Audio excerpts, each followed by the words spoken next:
अस्सलाम वालेकुम नाजरीन, आप देख रहे हैं स्टेट क्राफ्ट और मैं हूं सैयद मुजम्मिल शाह। नाज़रीन, आज बानी तहरीक-ए-इंसाफ इमरान खान के एक्स अकाउंट से दो हिस्सों में एक काफ़ी तवील पैगाम जारी होता है। इनका पूरा पैगाम तो पढ़ना मुमकिन नहीं, लेकिन अगर मैं पॉइंट्स की बात करूं तो बानी तहरीक-ए-इंसाफ के ऑफिशियल अकाउंट से जो पैगाम सामने आया, इसमें एक मुल्क गिर एहतजाजी तहरीक चलाने की बात हुई। ये भी बताया कि एहतजाजी तहरीक के लिए तहरीक तहफ़्फ़ुज़ आईन पाकिस्तान GDA और मारंग बलोच को दावत दी जाएगी। और इसके साथ साथ समड़याल के ज़िमनी इलेक्शन में धांधली की बात की, 8 फरवरी के इलेक्शन पर तनकीद की और अदलिया के मफलूज होने का जिक्र किया। मुज़ाकरात के बारे में उन्होंने कहा कि हम इस हुकूमत से क्या बात करें जो NRO की पैदावार है। और पैगाम के इस अहम हिस्से की तरफ अगर हम आएँ तो खान साहब के ऑफिशियल अकाउंट में ये भी लिखा गया कि मेरा इस्टेब्लिशमेंट को पैगाम है कि आपको तहरीक-ए-इंसाफ की ज़रूरत है, मुझे आपकी ज़रूरत नहीं है। उन्होंने इसके लिए 3 वजूहात का भी जिक्र कर दिया। पहला ये कि इंडिया दोबारा हमला कर सकता है, पख्तूनख्वा और बलोचिस्तान में अमन व अमान के मसाइल हैं, और बिलाखिर ये कहा कि मईशत तबाह हो चुकी है। इस तवील पैगाम में ऐसी कोई नई बात नहीं जो पहले उन्होंने ना की हो। एहतजाजी तहरीक की अगर बात की जाए तो तहरीक-ए-इंसाफ अभी तक 3 मरतबा इस्लामाबाद, 2 मरतबा लाहौर, तमाम ज़िलाई हेडकोार्टर्स और पूरे मुल्क में एहतजाज की कॉल दे चुकी है। तहरीक-ए-इंसाफ की तरफ से जो लास्ट कॉल दी गई थी, इसको फ़ाइनल कॉल कहा गया था, जिसमें हमें मरकज़ी लीडरशिप नज़र नहीं आई। तो इसके बाद हमने कारकुनान का रद्द-ए-अमल भी देखा। इस पर सवाल ये है कि अगर तहरीक-ए-इंसाफ दोबारा से स्ट्रीट एजिटेशन की तरफ जाएगी तो क्या कारकुनान से पहले इनकी अपनी लीडरशिप भी तैयार है? इलेक्शन पर तहफ़्फ़ुज़ात की अगर बात करें तो शायद 8 फरवरी के दिन जो हुआ, इसको शफाफ इंतखाबात नहीं कह सकते, मगर ये वो सिस्टम था जिसकी बेनिफिशरी तहरीक-ए-इंसाफ भी रह चुकी है और PTI अपने दौरे हुकूमत में इसको चैलेंज भी कर सकती थी। आज उन्हें समड़याल के इलेक्शन पर तहफ़्फ़ुज़ात तो हैं, तो हमने डस्का के ज़िमनी इंतखाबात भी देख रखे हैं। हुकूमत से मुज़ाकरात पर बात करें तो इस पर पैगाम में कहा गया कि NRO ज़दा हुकूमत से क्या मुज़ाकरात करें। खान साहब यहाँ ये भूल गए कि इनकी पार्टी इनकी इजाज़त से हुकूमत से मुज़ाकरात कर चुकी है, जिसमें तहरीक-ए-इंसाफ का NRO ज़दा हुकूमत से 9 मई और 26 नवंबर के वाक़यात पर जुडिशल कमीशन बनाने पर डेडलॉक हुआ। आगे बढ़ें तो उन्होंने तहरीक-ए-इंसाफ को जो इस्टेब्लिशमेंट की ज़रूरत करार दिया। इस पर तो बुनियादी सवाल ये है कि इसमें कोई शक नहीं कि तहरीक-ए-इंसाफ के पास एक सूबे में पावर मौजूद है, लेकिन वो इतनी नाकाम तहरीकों के बाद क्या ख़ुद को एक प्रेशर पार्टी कह सकती है? अगर तहरीक-ए-इंसाफ ये समझती है कि वो मौजूदा हालात में एहतजाज से कुछ हासिल कर लेगी तो वो सिर्फ अपने माजी के तजुर्बात ही देख ले। इस पर हम पहले तहरीक-ए-इंसाफ के रहनुमा रऊफ़ हसन साहब से बात करेंगे और प्रोग्राम के दूसरे हिस्से में तज्ज़िया निगारों की राय भी जानेंगे। गुफ्तगू का आगाज़ करते हैं। तहरीक-ए-इंसाफ के रहनुमा रऊफ़ हसन साहब ज्वाइन कर रहे हैं। शुक्रिया आपके वक्त का। रऊफ़ साहब, जो ट्वीट खान साहब ने आज किया है, अगर उसकी हम बात करें तो वो अपोजिशन पार्टीज़ को मोबिलाइज़ करने की बात कर रहे हैं। उन्होंने ये कहा कि जो तहरीक तहफ़्फ़ुज़ आईन पाकिस्तान के हवाले से एक तहरीक बनी थी, उससे राब्ते होंगे GDA से, और इंटरेस्टिंगली मारंग बलोच साहिबा का नाम भी लिया उन्होंने। तो इससे क्या परसीव किया जाए कि वो मैसेज दे रहे हैं कि जिसको टारगेट किया जाएगा हुकूमत की तरफ से, उससे अलायंस करेगी PTI? थैंक यू मुजम्मिल साहब। देखिए, मैसेज सिर्फ ये है, और मैसेज ये है, इस सारा जो इनका पोस्ट है उसका, कि तहरीके इंसाफ के लिए आईनी और कानूनी तमाम रास्ते जो हैं वो बंद कर दिए गए हैं। और ये सिर्फ 1 दिन या 2 दिन या 1 महीना 2 महीने के एक्सपीरियंस के ऊपर नहीं हम कह रहे, बल्कि ये पिछले 3 साल के एक्सपीरियंस के ऊपर कह रहे हैं। और दिन ब दिन जो है वो शिकंजा जो है उसको और टाइट किया जा रहा है। अब इन हालात में किसी भी सियासी जमात के लिए क्या ऑप्शन बचता है? वो ऑप्शन बचता है एक पुरअमन एहतजाजी तहरीक का, जिसको कि खान साहब ने हुक्म किया है कि वो लॉन्च करने हम जा रहे हैं। उसके खदोखाल जो है वो तय किए जाएंगे, फिर आप लोगों के साथ भी शेयर कर लिए जाएंगे। ये इसका खुलासा है, ये इसका बेसिक मैसेज है। रऊफ़ साहब, इस पे एक जो ट्रेंड हमने देखा है ना, जिस तरह मुस्लिम लीग नवाज़ जब अपोजिशन में थी तो मरीम साहिबा ने भी बहुत सिंपथाइज़ किया था बलोच मिसिंग पर्सनस के लिए, जो लोग आवाज़ उठा रहे थे, एक्टिविस्ट। लेकिन जब हुकूमत आती है तो वो सिंपथी ख़त्म हो जाती है। इसी तरह एक वो भी दौर था कि खान साहब PTM के धरने में बैठे हुए थे इस्लामाबाद में, लेकिन फिर जब उनकी हुकूमत आई तो खर कमर का वाक़या हुआ, स्टांस बिल्कुल और था। तो ये जो मोमेंट्री सी आपकी एम्पैथी होती है इन मूवमेंट्स के लिए, ये सिर्फ अपोजिशन में क्यों आती है? जमान साहब, मेरा ख्याल है कि आपने जो ये बयान किया, मैं इससे बिल्कुल एग्री नहीं करूंगा।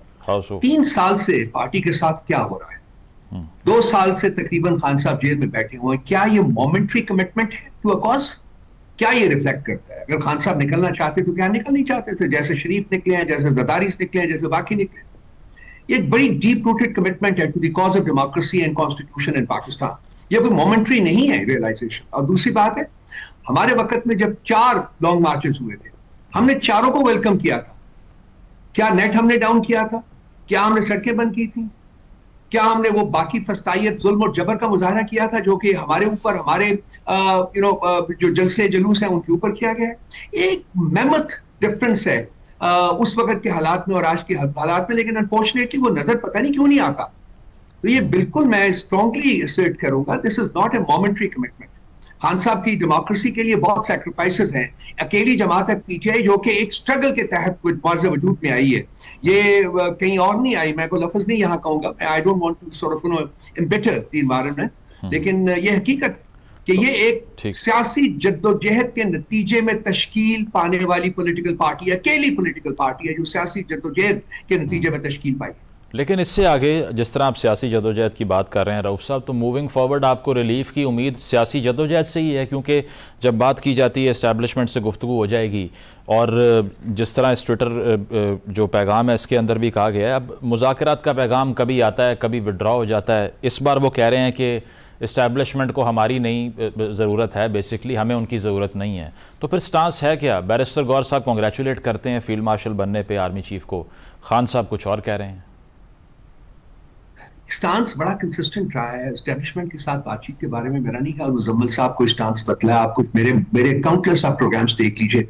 मैं जब स्पोक्स पर्सन भी था, पॉलिटिकल जो हमारा इंफॉर्मेशन सेक्रेटरी था, उस वक्त के भी आप बयान मेरे निकाल के देख लीजिए। हमने हमेशा इस ख्वाहिश का इजहार किया है कि हम एस्टेब्लिशमेंट के साथ बातचीत करना चाहते हैं। क्यों? क्योंकि ताकत का मंबा वही है, क्योंकि इस हुकूमत के पास कोई ताकत नहीं है, ये दिखावे की हुकूमत है, और बातचीत उन्हीं से होती है जिनके पास ताकत हो, ताकि कोई मतलब नतीजे के ऊपर, ताकि आगे बढ़ के नतीजा जो है वो निकाला जा सके। ये इस स्टांस में कोई तब्दीली नहीं आई। इस ट्वीट में भी खान साहब ने कहा है कि हम चाहेंगे कि एस्टैब्लिशमेंट के साथ एंगेज करें, बातचीत करें, वो बिल्कुल ठीक है। लेकिन और इसमें कोई मेरा नहीं ख्याल कि तब्दीली आएगी भी। लेकिन उसके साथ साथ आपने जो सवाल किया है कि क्या सियासी जद्दोजहद ही एक ऑप्शन रह जाता है, बिल्कुल। जो मैंने पहले भी आपके पहले सवाल के जवाब में भी कहा कि जब तमाम कानूनी और आईनी रास्ते मफकूद कर दिए जाएं, अदालतें 26वीं आईनी तरमीम के तहत हाईजैक कर ली जाएं, जजेस को हुकूमती नौकरान बना दिया जाए, जब पार्लियामेंट जो है वो एग्जीक्यूटिव के हाथ के घर की लॉन्ड्री बन जाए, और तमाम सियासी रियासती इंस्टीट्यूशंस जो हैं वो डिक्टाट के तहत चले, तो उसके बाद क्या सियासी जमात, किसी सियासी जमात के पास क्या कोई और ऑप्शन मौजूद है? तो ये लिटरली आप पुश कर रहे हैं ना कि पीटीआई जो है वो एक सियासी जद्दोजहद जो है वो शुरू करे। मैं हमेशा, आपको पता है, डायलॉग का दाई रहा हूं, और आज भी आपके साथ जब मैं बात कर रहा हूं तो मैं बिलीव करता हूं in the efficacy of the dialogue, और मैं बिलीव करता हूं कि डायलॉग के रास्ते ही कोई अल्टीमेट नतीजा जो है वो निकाला जा सकेगा, और डायलॉग होना चाहिए, और उसके लिए वक्त जाया नहीं करना चाहिए। और खासकर ये डायलॉग होना चाहिए पीटीआई और एस्टैब्लिशमेंट के दरमियान, ये नागुज़ीर है, इसके बगैर मुल्की मामलात आगे नहीं बढ़ सकते। But the strength that you had to draw was from the opposition parties, जिसमें JUIF भी थी, बाकी पार्टीज थी। अब उनसे तो उस तरह की कोऑपरेशन की उम्मीद नहीं की जा रही, जमात इस्लामी से भी नहीं की जा रही। पीपल्स पार्टी बड़ा क्रिटिसाइज़ कर रही है समड़ियाल इलेक्शन के ऊपर हुकूमत को। वो कह रहे हैं कि इसमें इरेगुलरिटीज़ हैं, हमारे लोगों को पोलिंग स्टेशन से बाहर निकाल दिया गया। तो बहुत सी चीज़ों में कॉमनैलिटी है पीपल्स पार्टी के स्टांस में और आपके स्टांस में। So why don't you reach out to them in this regard?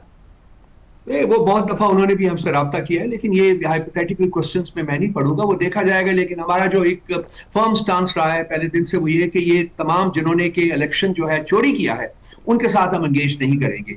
एक दफा हमने एंगेज करके देख भी लिया था 7 हफ्ते के ऊपर। आपको पता है ये लोग खान साहब की सिर्फ एक मीटिंग भी नहीं करा सके थे अपनी नेगोशिएटिंग टीम के साथ। तो फ्रैंकली इनके पास है ही कुछ नहीं है कि ये दें। ये पीपल्स पार्टी के स्टांस की मुझे समझ नहीं आई। आपने चंद साहब की वो प्रेस कॉन्फ्रेंस देखी होगी, आई एम श्योर, जिसमें कि उन्होंने खुद एक्नॉलेज किया है कि जी हमें पीपल्स पार्टी को और PMLN को वोट नहीं दिया आवाम ने समड़ियाल की। और वो क्यों नहीं दिया? उन्होंने अपनी वहां फिर वजह बयान की है कि जी ये क्योंकि हमने इस हुकूमत को कायम रखने में अपना हिस्सा डाला हुआ है, सो इस पॉलिटिकल पार्टनरशिप की वजह से जो है लोगों ने हमें वोट नहीं दिया। तो ये तो उनके अंदर पार्टीज को वोट नहीं मिले और हमारी जीत जो वो चोरी की गई है, तो वो एस्टैब्लिश कर रहे हैं चंद साहब खुद कि हाँ PTI जीत चुकी हुई। नहीं तो अब ये जो आप एहतजाजी तहरीक की बात कर रहे हैं, जो खान साहब कह रहे हैं कि मैं जेल से लीड करूंगा, इसमें फिर आपको किसी और पार्टी की ज़रूरत नहीं है, ये सोलो फ्लाइट ही होगी, जिस पर सलमान राजा साहब भी कह चुके हैं कि अब वो कॉन्फिडेंस तो नहीं नज़र आया पंजाब के अंदर कि अवाम उस नंबर में बाहर आ सकें। तो पंजाब से अगर अवाम निकलेंगे नहीं तो फिर उम्मीद कहाँ से है पख्तूनख्वा के अलावा आपको?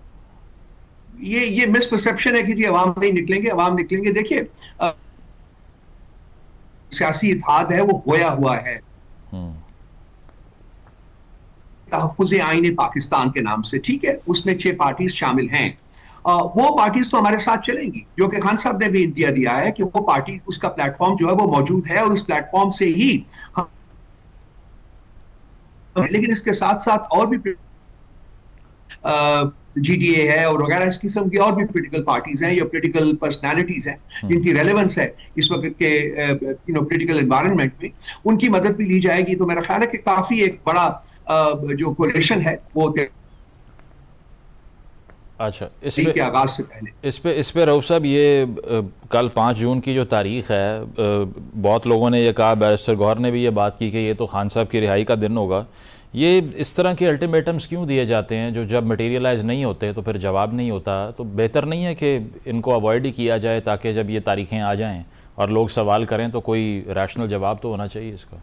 किस बेसिस पे ये ऐलान हुआ था? आप सही कह रहे हैं, लेकिन गौर साहब ने ये नहीं कहा जी कि ये रिहाई का दिन है। उन्होंने उम्मीद का इजहार किया है कि जी ये रिहाई होगी, सस्पेंड होगी सेंटेंस और खान साहब फ्री होंगे। होना भी चाहिए उन्हें। सवाल ये नहीं है कि वो फ्री होना चाहिए, सवाल ये है कि उनको बगैर किसी जुर्म के 2 साल से तकरीबन कैद में रखा क्यों गया हुआ है, उस जेल में रखा क्यों गया हुआ है, ये सबसे बड़ा सवाल है। आपकी बात ठीक है कि मेरा ख्याल है कि हमें इतनी ज्यादा उम्मीद जनरेट नहीं करनी चाहिए, जो कि उम्मीद एक्चुअली पूरी होने के चांसेस जो है वो बहुत कम हो, और हालात को बढ़ने देना चाहिए, कोशिश करते रहना चाहिए, और जब मामलात सामने आ जाए तो फिर ज्यादा बेहतर वक्त होता है कि हम उनको आगे लेकर। रऊफ साहब, काफ़ी रिलायंस थी ओवरसीज़ पाकिस्तानीज़ पर PTI की, और डॉक्टर्स का एक वफ्द जो है वो पाकिस्तान आता है। पिछली मरतबा भी मुलाकातें हुई उनकी हाई अप से, लेकिन अब आकर तो PTI अपने आप को डिस्टेंस कर रही है कि ये हमारे लिए कोई स्ट्रगल नहीं करने आए और हमारा इस सारी एक्सरसाइज से कोई ताल्लुक़ नहीं है। तो आप तो ऑन ही नहीं कर रहे और वो आपकी रिलीफ के लिए काम करने के लिए आए थे यहाँ पे।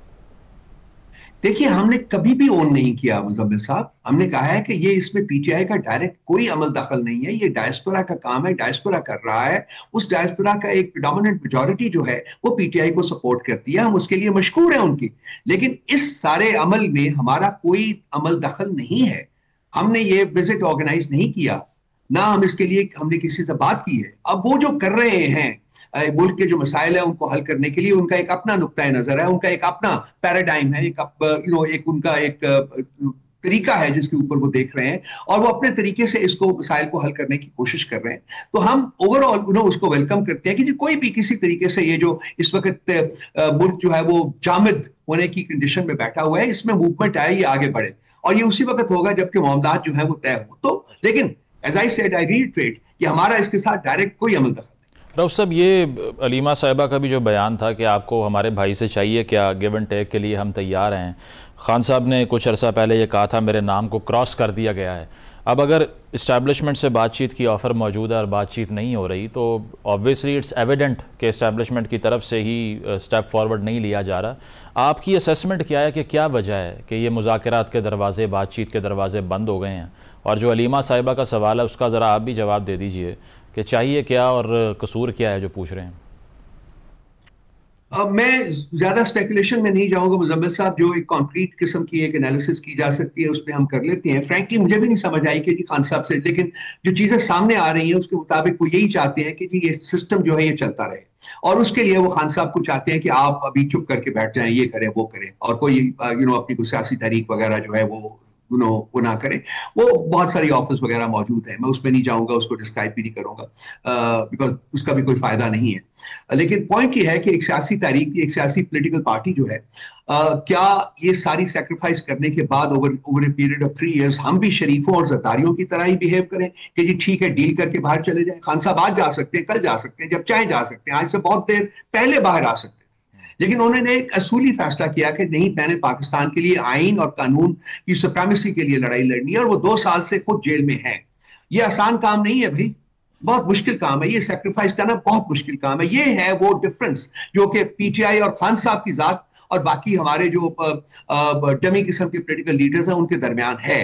ये हाईलाइट करनी चाहिए, ये लोगों को पता है, इसीलिए सपोर्ट बेस हमारी ना सिर्फ मौजूद है बल्कि बढ़ती जा रही है। लवाम जो है वो अवेयर है, आजकल जो है कम्युनिकेशन का एक बड़ा इंकलाब आया हुआ है, सो लोगों को पता है कि इस मुल्क पे क्या हो रहा है, कौन क्या कर रहा है, तो वो आगे बढ़ेगा। बाकी रहा कि अलीमा बीबी की जो बात थी कि जी गिव एंड टेक जो है, फ्रैंकली गिव एंड टेक क्या होगा, हमारी जो बेसिक इंटेंशन है वो ये है जी कि पाकिस्तान में आइन और कानून बहाल होना चाहिए। उसके ऊपर तो खान साहब ने बारहा कहा है कि मैं कोई कॉम्प्रोमाइज नहीं करूंगा, मैं यजीदियत और फैरानियत का मुकाबला करता रहूंगा, तो बेसिकली उस पर कॉम्प्रोमाइज तो नहीं है। हाँ, इसके साथ साथ और क्या चीज वो चाहते हैं तो बैठे टेबल के ऊपर बता दें और उसमें फिर देखा जा सकता है कि जी किस तरीके से मामला को आगे बढ़ाया जा सकता है। अच्छा, इस पे जो पैटर्न इन चीफ आपने बनाया खान साहब को, इसकी रीजनिंग कोई ख़ास मुझे तो समझ नहीं आई कि क्या वजह है, मतलब what would it change basically, ये क्यों किया गया? मैं आपको बताता हूँ सर, जो पहले उनके पास था फाउंडिंग चेयरमैन जो है वो इस तरीके से एक ओहदा जो है वो एक फीलिंग जनरेट करता है कि वो एक रिटायर्ड बंदे का है और वो अब पॉलिटिक्स से रिटायर हो चुके। तो ऑप्टिक्स हुए फिर तो, ये सिंबॉलिक है। आपके ये अहकाम चलते थे, खान साहब के अहकाम चलते हैं, खान साहब के अहकाम चलते रहेंगे। अब चूंकि उन्होंने फैसला किया है कि वो इस सियासी जद्दोजहद को जो कि अब वो लॉन्च करने जा रहे हैं इसको वो खुद लीड करेंगे, तो इसलिए एक ज्यादा प्रैक्टिकल ऑपरेटिव जो ओहदा था वो दरकार था और उसके लिए चुनाव किया गया है पेट्रोल इन चीफ का। दैट मीन्स कि जी अब वो इस तहरीक को खुद लीड करने की पोजीशन में आएंगे और जो उनका ओहदा है वो भी उसको रिफ्लेक्ट करेगा। This is the whole logic. अच्छा, आखिरी सवाल ये कि एहतजाजी तहरीक की अब बात हो रही है, तो एक तो ये कहा गया कि इस्लामाबाद आने की ज़रूरत नहीं है, जो जहाँ हैं वही एहतजाज करे। जवाब में राना सनाउल्लाह साहब हों या हुकूमत के दीगर जो कैबिनेट मिनिस्टर्स हों, वो ये कह रहे हैं कि 26 नवंबर की तरह कानून हाथ में लिया तो क्रश कर देंगे आपको। तो दोबारा से कारकुनान पे इतनी सख्ती आएगी, एंटिसिपेट कर रहे हैं आप इस चीज़ को कि आगे बढ़ना चाहिए उसी तर्ज पे? हमें किसी नरमी की एक्सपेक्टेशन नहीं है, लेकिन राना सना साहब और बाकी जो लोग हैं फ्रैंकली इनके पास हथियार ही सिर्फ एक है, वो है रियासती जुल्म और जबर का, रियासती फस्तायत का। क्योंकि ये पॉलिटिकल लेजिटिमेसी तो इनके पास है नहीं है, पॉलिटिकल रेलेवेंस इनके पास नहीं है, ताकत कोई इनके पास नहीं है, सिर्फ एक हथियार है जिसका ये बेजा इस्तेमाल करते हैं, वो रियासती जबर।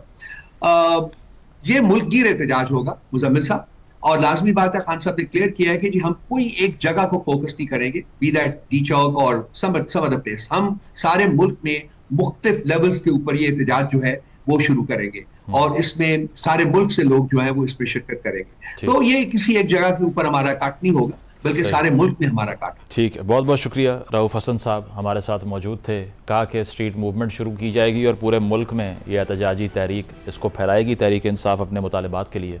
एक ब्रेक शामिल करते हैं, वापस आएंगे ब्रेक के बाद, हमारे साथ रहिए।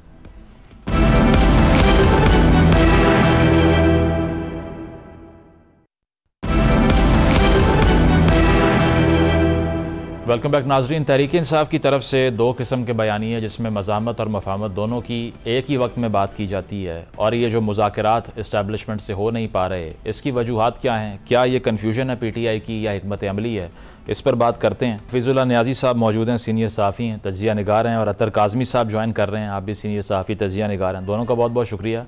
नियाज़ी साहब, आपसे आगाज़ करूँगा। एक तवील पैगाम आज खान साहब के ट्विटर अकाउंट से जारी किया गया है और इसमें उन्होंने ये भी कह दिया कि इस्टेब्लिशमेंट को हमारी ज़रूरत है, it's not the other way around, के हमें उनसे कुछ चाहिए क्योंकि आगे मुल्क को भारत की तरफ से ख़तरा दोबारा हो सकता है, फिर दहशत गर्दी भी है, BLA का थ्रेट भी है, और साथ साथ मुआशी बदहाली का चैलेंज भी है। इसीलिए हमें आपसे कुछ नहीं चाहिए बल्कि हम ज़रूरत हैं आपकी। क्या कहेंगे इस पर? आपके PTI अब क्लियर है कि कोलिजन कोर्स ही लेना है, मुज़ाकरात से कोई फ़ायदा हो नहीं सका उनको? देखिए जी, मैं बड़ा मुश्किल है खान साहब के जो मैसेजेस हैं उनको डिसाइफर करना, ये बड़ा, क्योंकि उनकी कई चीज़ें होती हैं जो कि वो राउंड अबाउट आते हैं और कई चीज़ें बहुत क्लैरिटी के साथ करते हैं। मुझे ये पता है कि खान साहब जो है आखिरी खबर आने तक जो उनके बड़े लंबे चौड़े जो आपने टेक्स्ट पढ़ा है और इससे पहले जो चंद दिन पहले उनके जो आए हैं जो ट्विटर अकाउंट या जो एक्स अकाउंट पे जो कुछ आया है, तो मैं तो उससे भी मेरा उसी नतीजे पहुंचा हूं जो कई महीनों से बल्कि 1-1.5 साल से जब से वो जेल में गए हैं तब से मेरे एक ही नतीजा मैंने निकाला है कि खान साहब जो है उनके अंदर यकसुई नाम की कोई चीज नहीं है। उनके सामने दो रास्ते हैं, एक है मुखासमत का और एक है मुफाहमत का। अब ये दोनों रास्ते जो हैं खान साहब चाहते हैं कि वो दोनों पे सफर पर आ रहे हैं, उनकी मुखासमत भी होती रहे और वो जो दबाव है वो समझते हैं कि ये दबाव होगा तो शायद मैं मुफाहमत में अच्छी डील कर लूंगा। अब मुझे नहीं समझ आती कि ये जो इस तरह की जो रवैया है उन्होंने कैसे अपनाया, क्यों अपनाया है। कुछ साथियों की मशवरे शामिल हैं, उनकी अपनी इख्तिरा है। अगर तो वो पाकिस्तान के पिछले 70-75 साल में, चूंकि एस्टैब्लिशमेंट की और सियासतदानों की लड़ाई वो खान साहब का तो जो है कि दौर में तो नहीं शुरू हुई, ना पॉपुलर सियासतदानों के साथ उनका ये पहला ये टाकरा है। वो तो हमेशा से 50 से लेके 64 में फातिमा जिन्नाह, फिर जुल्फ़िकार भुट्टो, फिर नवाज शरीफ, फिर खान साहब और एक लामतलब 5-7 बड़े इंपॉर्टेंट ऐसे इवेंट्स हैं जो मैंने यहाँ नरेट कर दिए हैं। अब इस सब के अंदर आपके पास जो पैटर्न जो एस्टैब्लिशमेंट का वो भी हमारे सामने है और जो सियासतदानों ने हर दो किस्म का रवैया अपनाया, कुछ है मुफाहमत की और वो मौजूद है, कुछ है मुखासमत की या बिल्कुल टक्कर ली और बिल्कुल मुफाहमत में आमादा नहीं। तो जुल्फ़िकार भुट्टो साहब वो दार फानी से रुखसत हो गए। शेख मुजीबुर रहमान है तो उनको भी तकरीबन यही समझे, उनकी मौत के तक मैं समझता हूँ कि एक पूरा उसके अंदर एक तसलसल है और कड़ी से कड़ी मिलती है। तो खान साहब को पहले देखे, एक चीज तो हकीकत है कि आज की तारीख में जो नकद पॉपुलर लीडर है उसका नाम है इमरान अहमद खान न्याजी।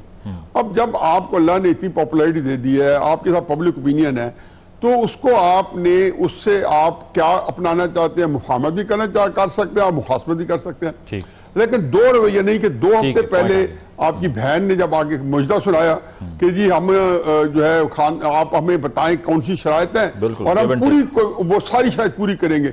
हर एक ने ये नतीजा किया। मैंने तो ये कहा, मैंने कहा कि शायद मामला तय हो गया है और उसके पीछे चंद और वाकयात हुए थे। तो मेरा ख्याल है कि अभी भी जो कन्फ्यूजन है वो खान साहब के लिए ज़ाहिर कातिल होगा, उनको क्लैरिटी के साथ एक रास्ता अपनाना होगा। कन्फ्यूजन बरकरार है। अतर साहब ये जो बात कर रहे हैं न्याजी साहब भी कि अलीमा साहिबा ने कहा गिव एंड टेक के लिए तैयार हैं, क्या चाहिए हमारे भाई से हमें बता दें।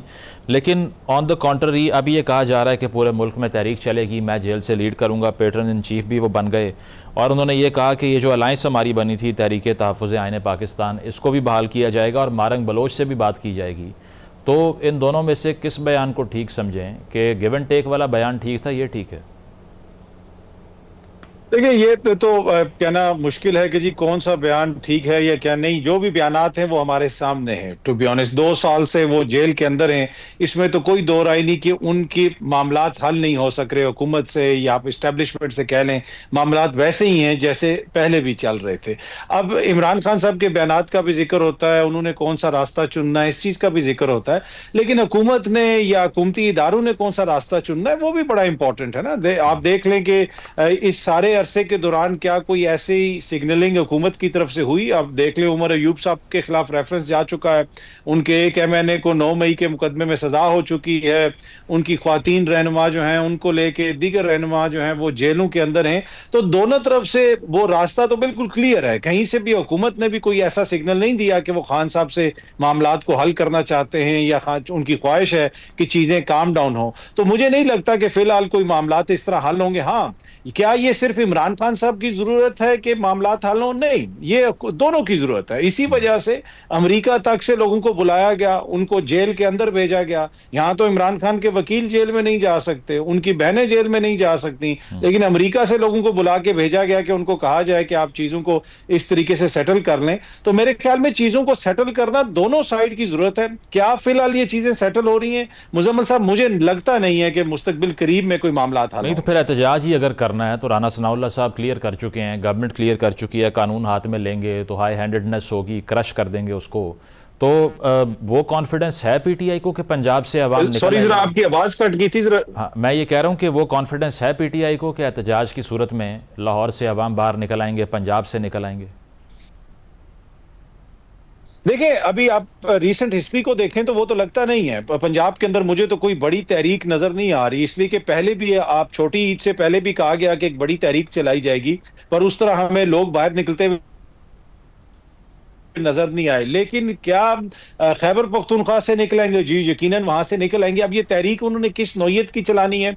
क्या इसलिए कि पाकिस्तान में तो जब भी हम तहरीक का जिक्र करते हैं वो बुनियादी तौर पर लोगों के जहन में आता है कि हजारों लोग हों जो लाहौर की तरफ जा रहे होंगे या इस्लामाबाद की तरफ जा रहे होंगे। मुझे वैसी तहरीक टू बी ऑनेस्ट ईद के फौरन बाद शुरू होती हुई नजर नहीं आ रही। वो ये कह रहे हैं कि कोई मुल्क गिर तहरीक होगी, अब उसका कोई खाका सामने आएगा तो फिर ही उस पर मैं कमेंट कर सकता हूं। ठीक है, प्रोग्राम में एक ब्रेक शामिल करते हैं, ब्रेक के बाद वापस आएंगे। Stay with us.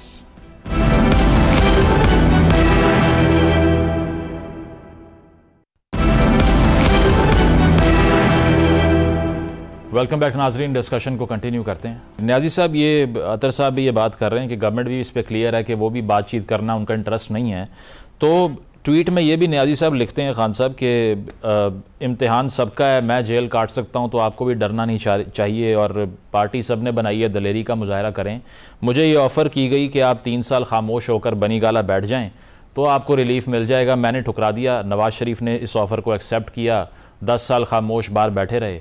आपको लगता है ऐसी ऑफ़र्स हुई थी? और अगर हुई हैं तो ये क्रेडिट है फिर उनका कि उन्होंने कहा मुझे जेल में ही रहने दें, लेकिन खामोश मैं नहीं हो सकता? देखिए जी, मैं एक आपको छोटी सी मिसाल देता हूं और उससे आपको समझ में आसानी होगी।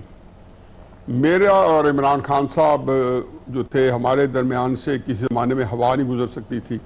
फिर 10 साल 12 साल पहले मेरे और उनके दरमियान में इख्तलाफात हो गए और एक ज़ाहिर है कि हमने इमरान खान साहब को जो रास्ता था वो मैंने छोड़ के मैंने अपना एक रवैया अपनाया। तो मेरे इस दौरान में दर्जनों लोग मेरे पास आए, दर्जनों सबको भी कर लें जो बड़े वेलविशर थे इमरान खान साहब के, मुझे कहते थे जी आपकी रिप्लेसमेंट होनी चाहिए। तो मैं एक बात हंस के कहता था और यही बात एग्जैक्टली आप इमरान खान साहब के और एस्टैब्लिशमेंट के बारे में यही सोचेंगे। मैं इमरान खान हूं वहां पे और एस्टैब्लिशमेंट जो है वो इमरान खान है उस मामले में, जो मेरे मामले में यहाँ इमरान खान है। तो आए उन्होंने तो मैं उनको हंस के कहता था कि भाई ये जो आप मेरे पास आए हो, ये फरीक सानी के पास भी आपके पास जाने की है गुंजाइश है। ये बड़ी एक आपके लिए अतर दोनों के लिए जरा समझाने के लिए मैं कह रहा हूं। यकीनन उनके ऊपर 10 में से 9 बंदों के पास इमरान खान साहब की को मुलाकात करने का भी इम्कान नहीं होता था, क्योंकि मैं जानता था सारे अमल को जानता हूं, जबकि वो वज़ीर आज़म भी बन चुके थे उसके बाद अब वो एक बहुत बड़े लीडर भी बन चुके थे। तो एक जो ये जो होता है ना एस्टैब्लिशमेंट को ये जहन में रखें, ये अतर ने जो बातें की हैं तो मुझे थोड़ी मायूसी इसलिए कि अतर बहुत समझदार आदमी है, जादीद आदमी है और बड़े जीरा का आदमी है। उन्होंने आखिर में जो बातें की उससे पता चलता है कि उनकी कितनी कॉम्प्रिहेंशन है। लेकिन ये सोचे मैं जरा थोड़ा सा हम सारे तीनों बैठ के एक कर रहे हैं कि एनालाइज करके भाई क्या इम्कानी सूरत हाल हो सकती है। एस्टैब्लिशमेंट तक किसी की अप्रोच नहीं होती। मतलब एस्टैब्लिशमेंट का जो अल्टीमेट फर्ज किया, जो जिन्होंने जो मतलब the one who calls a shot, वो आर्मी चीफ ही हो सकते हैं और आर्मी चीफ तक किसी की अप्रोच नहीं होती, ना वो पहुंच सकता है, चाहे ये मैं फरीदा सा इल्जाम दूं। फिर इसी हवाले से मेरे पास एक दफा बंदे आए, उन्हें कहा जी कि लेकिन ये army chief to army chief भी वेरी नहीं करता। बाजवा साहब का केस तो हमें बताया नहीं, मैं ये इंस्टीट्यूशन नहीं, ये इंस्टीट्यूशन के अंदर एक बात बताऊं। अच्छा। ये बात अल्लाह करे तहरीक इंसाफ के दिमाग में आ जाए कि ये इमरान खान साहब, नवाज शरीफ, जुल्फ़िकार अली भुट्टो, ये इंस्टीट्यूशन का फैसला होता है। आप जाहिर सी चले गया बाजवा जिसको नवाज शरीफ ने बनाया था वही से शुरू किया जा रही छोड़ के जा रहा था। ये बात मुस्लिम लीग नून वालों को मैं समझाता रहा कि हजूर आप फैज हमीद आ जाए, बाजवा आ जाए, कोई उस वक्त तो आसिम उल्ली साहब का नाम ही नहीं था, कोई आ जाए, इमरान खान के बारे में वहीं से शुरू करेंगे। एक फिक्र बड़ा इंपॉर्टेंट, क्योंकि आपने एक ऐसा काम किया तो मैंने उसमें जो है इनकॉर्पोरेट करता जाऊं। 27 अक्टूबर 2022 में दर्जनों दफा ये बात दोहरा चुका हूं। 2 जनरल ने इकट्ठी प्रेस कॉन्फ्रेंस की, एक ISI के DG थे और एक DG थे ISPR के, इफ्तिखार बाबर साहब और नदीम अंजम साहब। उन्होंने कहा जी कि ये फैसला हमने जनवरी 2021 2021 से कर लिया था कि हमने एपॉलिटिकल होना। वो तो सारे नहीं हुए, क्योंकि आगे जब आपने हुकूमत तब्दील की और उसमें आपका एक बहुत बड़ा रोल था एस्टैब्लिशमेंट का, तो आपने ये बात तो कुछ समझ नहीं आती थी, क्योंकि शहबाज शरीफ के आने के बाद ये प्रेस कॉन्फ्रेंस हो रही है 2022 27 अक्टूबर को। तो उन्होंने कहा ये अगले 18 साल तक कायम रहेगा। ये वो सोच है जो मैं सबको समझाता हूं कि ये एस्टैब्लिशमेंट की सोच है। इमरान खान साहब हो, नवाज शरीफ साहब हो, एक दफा उन्होंने उनको निकाला है तो उसको अंदर नहीं आने दिया जाएगा। बाकी इमरान खान साहब जो 2-3 बातें मैं करता जाऊं, ये महरंग ब्लॉक कहना, ये उनका ख्याल, यही उनकी गलतफहमी है। वो समझे महरंग बेचारी खुद अपने आप को छुड़वा ले, वो क्या कह रहे हैं, उनके जेहन में क्या होगा जो मैं पढ़ रहा हूं। और मैं कहता हूँ भाई अहमकाना ख्याल है इमरान खान साहब का कि जी मैं महरंग ब्लॉक उसको ड्रॉप तक करेंगे, भाई वो उनको इनकलाब ले आएगी। जब आप इतनी पॉपुलर पार्टी उनको कुछ ही बिगाड़ सके, जैसे अतर ने भी कहा है, रैशनल, तो आप सोचें कि क्या हिकमत अमली होगी जिससे आप अपने वे फॉरवर्ड हो, या फिर आप खामोश, तो आपको मेरा ख्याल अभी मुकदमा लाएंगे तो उन्होंने फांसी नहीं देनी, उन्हें 50 साल कैद सजा सुना देनी है, किसी उसमें मिलिट्री कोर्ट से सजा देनी है। ठीक है, मतलब आप ये कह रहे हैं कि जो कॉम्प्रिहेंशन है एस्टैब्लिशमेंट को लेके वो ठीक नहीं है पीटीआई की। अतर साहब, ये एक तो न्याजी साहब का ये पॉइंट, इसको भी एड्रेस करना ज़रूरी है, और इसके साथ अंसार अब्बासी साहब की जो खबर है वो ये कहते हैं कि गंडापुर साहब अपने गुड ऑफिस का इस्तेमाल कर रहे हैं रिलीफ के लिए, बाहर बैठे हुए जो सालिस हैं कुछ उनसे भी राब्ते कर रहे हैं, लेकिन ऑन द कॉन्ट्री जो पार्टी का सोशल मीडिया है वो इस्टेब्लिशमेंट को बैश करी जा रहा है। आपने उसके ऊपर ये भी देखा है कि फील्ड मार्शल के टाइटल पे जो तनकीद थी और जो जिस नौयत के ट्वीट थे, आपको लगता है बड़ा रोड ब्लॉक इस वक्त खान साहब से बढ़ के उनका ट्विटर और सोशल मीडिया बन चुका है? देखिए, उनका ट्विटर और सोशल मीडिया, जो ऑफिशियल ट्विटर अकाउंट की भी मैं बात करूंगा, किसी आम अकाउंट में तो कुछ भी हो सकता है। मेरे ख्याल में वो इमरान खान साहब की ज़हनियत की अक्कासी करता है। अब हो सकता है मुझे वो अच्छा ना लगे, न्याजी साहब उससे इख्तलाफ करें, लेकिन उसमें कोई भी ऐसी बात शेयर नहीं की जाती जिसको इमरान खान साहब डिसोन करें। या तो देखें ना, इमरान खान साहब कह दें कि वहां पर जो चीज़ शेयर की जा रही है मैं उसको नहीं मानता हूँ, वो ठीक नहीं है, वो तो वही बात, वही वहां पर चीज़ें शेयर की जाती हैं जो इमरान खान साहब अंदर गुफ्तगू करते हैं, अलीमा खान साहब बाहर आके बताती हैं, तो वो तो उनकी सोच की अक्कासी करता है। अतर साहब, मैं मिसाल दे दूं, पीटीआई के ऑफिशियल फेसबुक पेज से ये पोस्ट की गई थी कि real chief marshal of the nation, और पीछे खान साहब की तस्वीर लगी हुई थी। आप अगर एक डेमोक्रेट हैं तो आप ये ऑप्टिक्स क्यों यूज करेंगे? ये तो डैमेज करेगा आपकी कॉज को। देखिए, मसला ये है कि वो शहबाज शरीफ साहब ने भी कहा कि असली जो सियासी फील्ड मार्शल मैं हूं, तो वो तो एक सियासी नौयत की बात है। अगर डेमोक्रेसी की हम बात करते हैं और रियल डेमोक्रेट्स की हम बात करते हैं, तो ये तो न्याजी साहब भी मानेंगे कि 2024 का इलेक्शन इमरान खान साहब जीता हुआ है, लेकिन अब हमें यह बताया जाता है कि जो बहुत ज्यादा पॉपुलर हो वो खतरा हो जाता है। तो रियल डेमोक्रेसी की तो यहाँ पे कोई बात ही नहीं करता ना। यहाँ पे कोई ये नहीं कहता कि इमरान खान साहब के आइन और कानून की वजह से मसाइल हैं। यहाँ पे सारे लोग टीवी पे बैठ के कहते हैं क्योंकि इमरान खान साहब वो चीज नहीं समझ रहे तो लिहाजा वो बाहर नहीं आ सकते। तो मेरे ख्याल में रियल डेमोक्रेसी की, आइन की, जमहूरियत की, इखलाकियात की तो यहाँ बहस ही नहीं होनी चाहिए। वो जो बहस करते हैं वो पहले करते होते थे कि हाइब्रिड निजाम है और ये है वो है। अब तो वो तोजियात पेश करते हैं कि ये तो बड़ा अच्छा निजाम है, इमरान खान की आमरीत बहुत बुरी थी और मौजूदा मसाइल बेहतर हैं। तो मेरे ख्याल में अनफॉर्चुनेटली सिचुएशन ऐसी है कि जहां पे दोनों तरफ से मसाइल को हल करने की जरूरत है। जो मैं अर्ज कर रहा हूं कि इमरान खान साहब की कॉम्प्रिहेंशन हो सकता है कि एस्टेब्लिशमेंट के हवाले से दुरुस्त ना हो, लेकिन क्या दूसरी साइड पे कॉम्प्रिहेंशन है कि मामलात को किस तरीके से हल करना है? दोनों साइड पे कॉम्प्रिहेंशन में कहीं ना कहीं आपको फर्क नजर आ रहा है। और उसकी वजह क्या है? उसकी वजह यह है कि माजी में एस्टेब्लिशमेंट के साथ पॉपुलर फ्रीक होता था। इस वक्त एस्टेब्लिशमेंट के कंधों के ऊपर, जो चाहे उन्होंने शायद ना बैठाए हो, लेकिन जो लोग खुद सवार हैं वो पॉलिटिकली उतने इंपॉर्टेंट नहीं है, उतने पॉपुलर नहीं है। उसकी मिसाल नदीम अफजल चंद साहब हैं जो ये कहते हैं कि हम नून लीग वालों से हाथ मिलाएं तो कोई हमें वोट नहीं देता। तो ये जो सियासी बैगेज है एस्टेब्लिशमेंट के ऊपर, जो या तो जबरदस्ती उनके ऊपर डाला जाता है या जैसे भी है, तो वो भी एक वजह है। तो दोनों तरफ से दबाव काफी ज्यादा है। ठीक है, अनपॉपुलर हुकूमत और एक तरफ खान साहब की अपोजिशन दबाव पैदा कर रही है। बहुत शुक्रिया। अतर काज़मी साहब, हफीजुल्लाह नियाज़ मौजूद थे। एक ब्रेक शामिल करते हैं, ब्रेक के बाद वापस आएंगे। Stay with us.